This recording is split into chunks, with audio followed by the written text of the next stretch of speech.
نحمده ونصلي علی رسوله الکریم اما بعد فاعوذ باللہ من الشیطان الرجیم بسم اللہ الرحمن الرحیم۔ معزز سامعین السلام علیکم ورحمۃ اللہ وبرکاتہ۔ زمانہ جاہلیت میں عورتوں کا کیا مقام تھا؟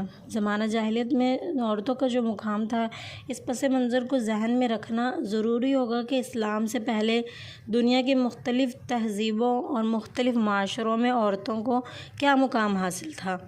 تاریخ عالم کا مطالعہ کیا جائے تو یہ بات سامنے آتی ہے کہ اسلام سے پہلے دنیا کے مختلف ممالک میں عورتیں اپنے بنیادی حقوق سے بالکل محروم تھیں۔ فرانس میں عورتوں کے بارے میں یہ تصور تھا کہ آدھا انسان ہے، اس لیے معاشرے کی تمام خرابیوں کا ذریعہ بنتی ہے۔ اسی طرح چین میں عورتوں کے بارے میں یہ تصور تھا کہ اس میں شیطانی روح ہوتی ہے، لہٰذا یہ برائیوں کی طرف انسان کو دعوت دیتی ہے۔ اسی طرح جاپان میں عورتوں کے بارے میں یہ تصور تھا کہ یہ ناپاک پیدا کی گئی ہے، اس لیے عبادت گاہوں سے ان کو دور رکھا جاتا تھا۔ ہندوؤں میں جس طرح کے عورتوں کا خاوند مر جاتا تھا تو اس کو معاشرے میں زندہ رہنے کے قابل نہیں سمجھا جاتا تھا، اس لیے ضروری تھا کہ وہ اپنے شوہر کے ساتھ زندہ ہی جل کر اپنے آپ کو ختم کر لے۔ اگر وہ ایسا نہ کرتی تو اس کو معاشرے میں عزت کی نگاہ سے نہیں دیکھا جاتا تھا۔ اسی طرح عیسائی جو ہیں وہ دنیا میں عورتوں کو معرفت الہی کے راستے میں رکاوٹ سمجھا جاتا تھا۔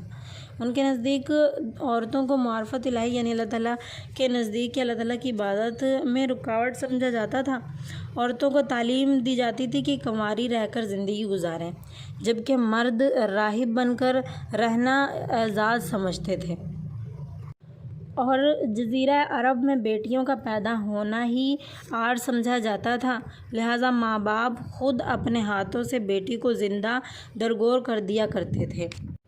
عورتوں کے حقوق اس قدر پامال کیے جا چکے تھے کہ اگر کوئی آدمی مر جاتا تو جس طرح وراثت کی چیزیں اس کی اولاد میں تقسیم ہوتی ہیں، اسی طرح بیوی کو بھی اس کی اولاد میں ان کے نکاح میں تقسیم کر دیا جاتا تھا۔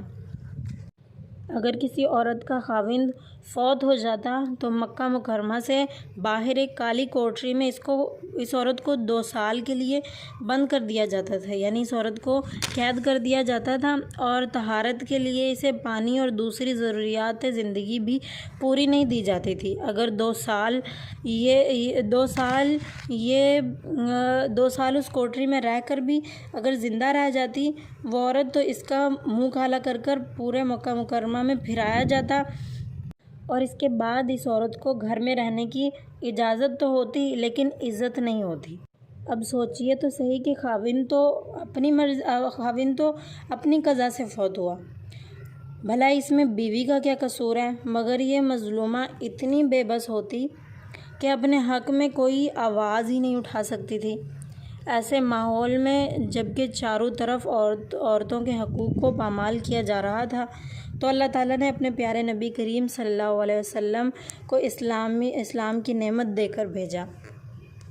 آپ صلی اللہ علیہ وسلم نے دنیا میں تشریف لائے اور آپ صلی اللہ علیہ وسلم نے آ کر عورت کے مقام کو سامنے رکھا، لوگوں کو بتایا کہ اگر یہ بیٹی ہے تو تمہاری عزت ہے، اگر بہن ہے تو تمہارا ناموس ہے، اور اگر بیوی ہے تو تمہاری زندگی کی ساتھی ہے، اگر ماں ہے تو اس کے قدموں تلے جنت ہے۔